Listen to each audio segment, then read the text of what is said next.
Hey, it was Adam Fotex, but now one here, and I'm here with my good friend Sam. Hey, what's up, man? We are going to be talking about UFC 2012 and relating that to 2014, and hopefully the problems that persist in 2012 aren't here in 2014, because if not, that game is going to be amazing. So go ahead, Sam. What were some problems you faced in 2014 or 2012? Well, with the online play, the first and biggest problem that I had was people pulling their Ethernet cable. When you're beating them down real bad, they just pull out their Ethernet cable or shut off their Xbox, and they wouldn't get a loss, you wouldn't get a win, you'd sit there and fight the whole time, and it was basically worthless. And then the other problem I had was people using turbo controllers to basically submit you with any fighter they wanted in the first round, in the first 5-10 seconds of it. Fight's over, you're submitted by Rampage Jackson, and that shouldn't be happening.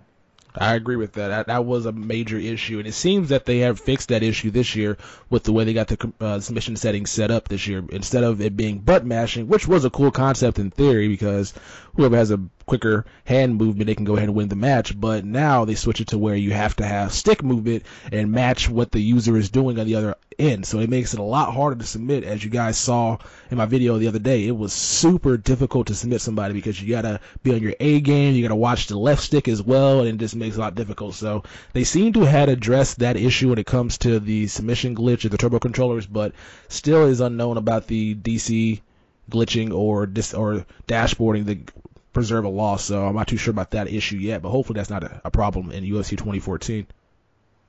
Yeah, I hope so, because, I watched that video of yours, and it looks like submissions are a lot harder now, which is going to make it nicer, and you might actually get an edge now if your fighter has better submission stats than the other fighter. It'll come down to basically that and you paying attention. So if you right now you don't have an Xbox One, so if you had an Xbox One, would you be able to picking up the UFC 2014 based off the demo? Based off seeing it, yeah, I'd be looking into it at least. Without actually playing it or anything, it looks like every other fighting game. So currently, it doesn't interest me so much. But if I had a one, I'd probably be looking at it. Yeah, that's one thing I noticed with it, because I played UFC 2012 and it looks pretty much similar. Of course, this new engine and the new graphics is going to look a little bit better, but it looks exactly the same, except they fixed probably some of the issues that were prevalent. So it doesn't look like it's anything different that we haven't seen before. Other than they made John Jones do cartwheel kicks, and yeah, they got John Jones is going to be the GOAT in that game. He's going to be out there doing whatever he wants to, and Joe Rogan's going to be slurping it up. So it's going to be very fun. Yeah, of course. John Jones is going to be the most overused player online when it comes to that game.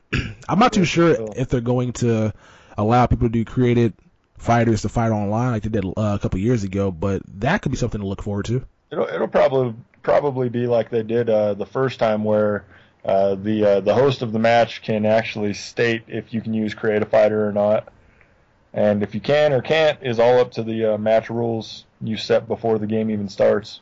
So okay, so that's pretty cool. I can dig that.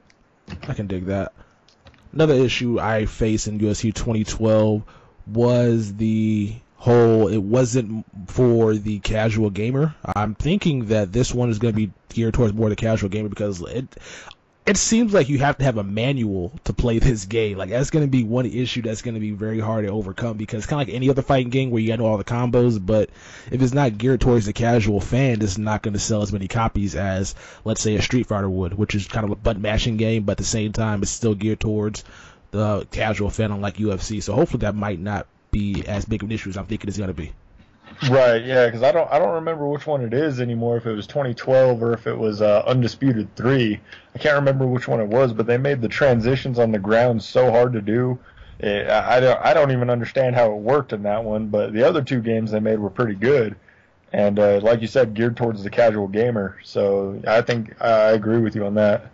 Yeah, the transition in this one, it seems like it's going to be a little bit more smoother, because to side control all this stuff, it really is just like you press a button, do it this way, press a button, go the other way. So it seems like it's going to be geared towards that guy, and like the punches are pretty simple. You press left bumper and hold Y, you can do a super punch. Like, it seems like it's going to be more fun to play. So they basically kept the controls almost the same then. Yeah, so they just changed a few of the problem areas. That's good. Like, I'm pretty sure this game is going to be the same game as 2012. So if you guys are big fans of 2012, this game is going to be the game for you, because it's going to allow you to do exactly the same thing with little to without having to change up your entire game plan, but also fix some of the problems that were there. So it seems like it's going to be a very fun game to play when it releases on June 17th. I wonder if they're going to give Bruce Lee 100 stats on everything. That's going to be interesting to see how that guy comes, because he's not really good on the ground, I don't think. So it's going to be interesting to see how they use him in the game, because if he starts submitting people, I'm going to be really pissed about that. Bruce Lee is the turbo controller. Bruce Lee going to be out there just bashing everybody on the ground, doing it, performing arm triangles, and if he gets you on if he gets mount on you or any kind of side controller, he's on top, he's going to hit you with a 1-inch punch and knock you out. It's just going to be crazy to see what happens with that. I wonder if they're going to drop more fighters out the year. I'm not too sure if they did that in 2012, if they had DLC releases where they dropped fighters into the game. DLC was horrible, man. It didn't even work right. Like, yeah, they need to. That is another thing they need to fix, is their download content and how they did that. Well, what was the main issue with that? Just so they didn't work like I said, I don't remember if it's Undisputed 3 or if it was 2012 anymore, but they'd give you 4 fighters. I think if it was 4 fighters if you bought the game new or pre-ordered or something like that. But since no one really even had those fighters downloaded, you couldn't use them, which, of course, that's how it's going to be with download content.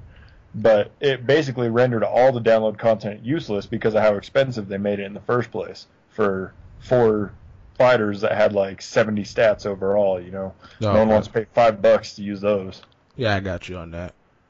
But EA likes their microtransactions, so I'm pretty sure this game is going to have a bunch of useless DLC. You're going to probably have jerseys, probably have shoes, probably more sponsors that you even know what to do with. Probably not. It's not going to be anything too crazy. I just want to see dumb stuff. Yeah, I just want to see if they're going to add fighters, because I'm pretty sure there are a lot more UFC fighters than in the game currently. So there's probably going to be somebody that got left out that might get added in towards middle of the summer probably. So I just want to see exactly how they're going to go about doing that, if it's going to be a lot better than it was previously.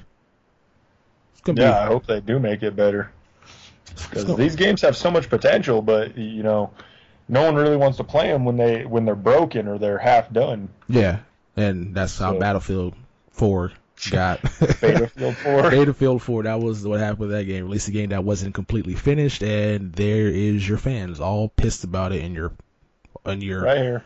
It's just ridiculous. So I'm looking forward to playing the game, though. Like, I played the demo for about an hour so far, and I still suck on up top, but the submission system's all I care about. That is pretty much the reason why they fix that. Yeah, I was on Twitter adamant about it. I was like, if they don't fix the submission system in 2012 or 2014 this year, it is going to be an issue, and it seems that they have addressed that. It took them 2 years to address it, but they listened to you. It's better late than never. That's all I got to say. So I'm really happy that they decided to go ahead and fix that. Now, everybody keeps saying there are some wonky stuff in the game where kicks go behind somebody's head, or where their punches don't actually connect, but the person still gets hit. So that's a video game. That stuff can still be worked out. But as long as you can't lose a match in the first 5 seconds, as my buddy said, to Quentin Rampage Jackson, because he has 14 submissions, but a turbo controller means he has 100, makes the game a little bit more easier to play. Yep. So, well, that will be this little conversation, my buddy Sam. If you guys enjoyed it, hit that thumbs up. If you guys want more of these, you got to spam him on Twitter, because he's the one holding these back. I've been trying to get this guy for the longest time to do a podcast with me, but no, he just wants to do his own thing. He wants to sit at home and make his gun videos and shoot guns and do all that stuff, and I'm over here like, man, I got nobody to talk to. But well, that'll wrap things up. Go get yourself some guns. We can make some guns videos, man. Hey, I'm in Texas. I got guns all day, every day. You go to anybody's house, you got a gun. They got shotguns in the raincoat section. Like, it's ridiculous. Texas is live. All right, guys. Hope you guys enjoyed. Later, Sam. Later, bro. Peace.